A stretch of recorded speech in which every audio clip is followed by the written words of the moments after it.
TurboVote uses TurboVote to help students register to vote, request absentee ballots, and receive reminders to vote. TurboVote is a project of DemocracyWorks, and you can visit GW's page at gwu.turbovote.org. When you visit the site, this is what the homepage will look like. You can go ahead and get started by clicking the Get Started button. When you get here, TurboVote is going to ask you for the name on your state-issued ID. You have to make sure you put in your legal name. Part of TurboVote's functioning is to provide reminders about voting deadlines and voting days.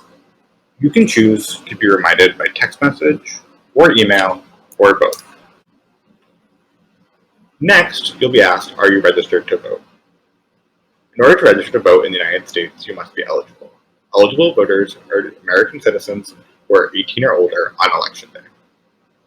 So you can choose yes, you are already registered to vote, which will give you some further options for help related to voting, or no, you are not registered to vote in order to register and receive other help. We'll cover both options today. First, we're going to hit no, or I'm not sure, to proceed in the process. TurboVote is going to ask you where you want to register to vote. You should register wherever you'll be living on November 3rd, 2020. If you will be in DC on November 3rd, and you normally are not from DC and you have an address in a different state, you can choose either to register in your home state and vote via absentee ballot, or you may register to vote in DC, but you may not register in both. After you enter your information, TurboVote will help you register to vote. Most states offer online voter registration. If your state offers online voter registration, that is normally the easiest process. However, some states only prefer paper. We'll cover online now and talk for just a bit about how you would do it if you did have to register via paper. But if you would like to register online, you would hit the I'll register online button. For states that allow voter registration online, you will be shown the voter registration portal within the TurboVote site. You will fill out this information with your name, birth date, and other information. You should make sure that you have either your driver's license, so your driver's license number, or if you do not have a driver's license, the last 4 digits of your social security number. Once you are completely done with filling out this page, you will hit the I registered button. TurboVote will also ask you, what is your party? This is only to help you get reminders about upcoming primary elections, because sometimes primaries are on different dates for different parties or have other differing information.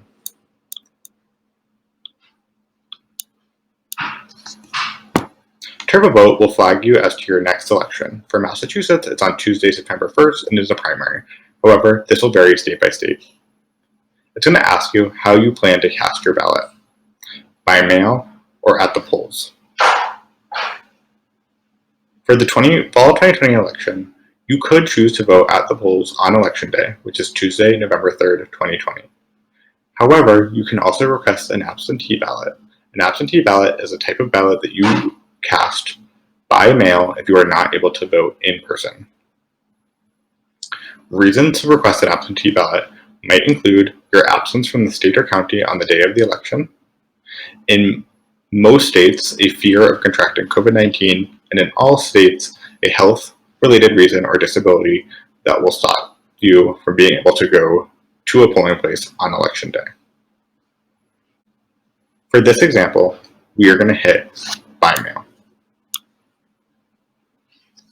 In order to request an absentee ballot, you must fill out a form. You can either print out and mail your own forms or have the forms mailed to you. If you have the forms mailed to you, they will come in a few business days from TurboVote and will be pre-filled. You will just need to sign and enter any other information that is requested. You'll then put it in the pre-stamped envelope and send it to your election authority. You may also choose to print and mail your own forms. If you do so, you will need an envelope and stamp to mail it yourself. To show you the form, I'm going to hit I'll print and mail my own forms. It's going to bring me to this page where I can download my forms. You will then be shown the absentee ballot request form. This form varies state to state, but most states are going to ask for your name and address of which you're registered, as well as where you would like the ballot mailed, and also which specific ballots you would like mailed to you. You'll need to fill this out and send it back to your election authority before the deadline stated. There's other information on this page that you should review, including making sure that you submitted your information correctly and any other next steps that you should take. If you live in certain states, such as Texas, that do not allow online voter registration, you will also be able to complete your voter registration by paper. TurboVote, similarly to an absentee ballot request form, will ask you if you'd like to print the form and mail it in yourself or be mailed the form. You can do either. It will look very similar to the online registration, just on paper. If you do have the forms mailed to you, you should make sure that you put in the correct mailing address when prompted and check your mail frequently and complete and send back the form as soon as possible.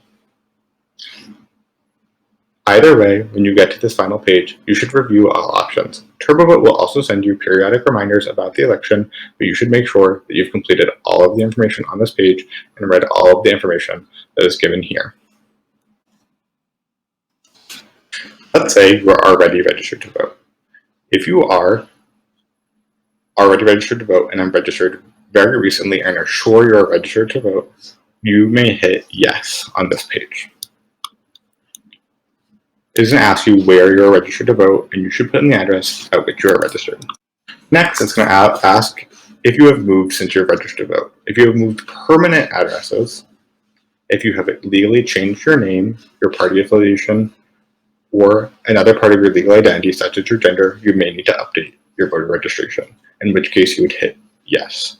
However, if you have not changed any of these items, then you do not need to update your voter registration and you may hit no. Again, it is going to ask you, what is your party? This is, again, for primary elections. It is simply so that TurboVote can inform you about the correct information and the correct party primary.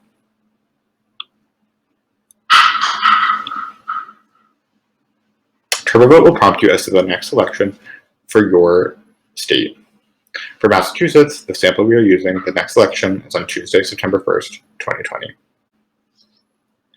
We are going to hit by mail for this example. Before, we mailed our own forms, but here you can also have your forms mailed to you. Similarly, again, if you are registering to vote for the first time, this is something that you could do for voter registration forms, but in this case, it's talking about absentee ballot request forms. It's also going to ask where you received mail if you select this option. You may either receive it at the address at which you were registered, or somewhere else. If you receive this page, TurboVote will have mailed you your forms, and you should plan on completing them once they are received. You should also review all of the information on this page carefully. You have to remember that you must complete the absentee ballot request form and send it back. You will not receive an actual absentee ballot in the mail. The form is required for you to complete and mail back to your election authority. They will then send you an absentee ballot for you to complete and return. If you chose not to request an absentee ballot, you will vote in person. You may either vote in person on election day for the general election, which is November 3rd, 2020, or on a primary election if there's one before then that date for you. Or in many states, there's early voting the 2 weeks before the election. TurboVote will text or email you based off your preference about election information in your state, including dates and deadlines. While TurboVote has very up-to-date information, voting and voter registration can sometimes be confusing. This is especially true now with the COVID-19 pandemic as states continue to respond to this crisis. If you have questions that are not answered by TurboVote, I would suggest going to vote411.org, where you can register to vote if TurboVote did not work for some reason. You can check your voter registration status, which you should do 1 or 2 weeks after you're registered to make sure everything is okay. You can find out what's on your ballot, so you can learn about the different kinds of races that will appear on your ballot, so you may educate yourself about the issues.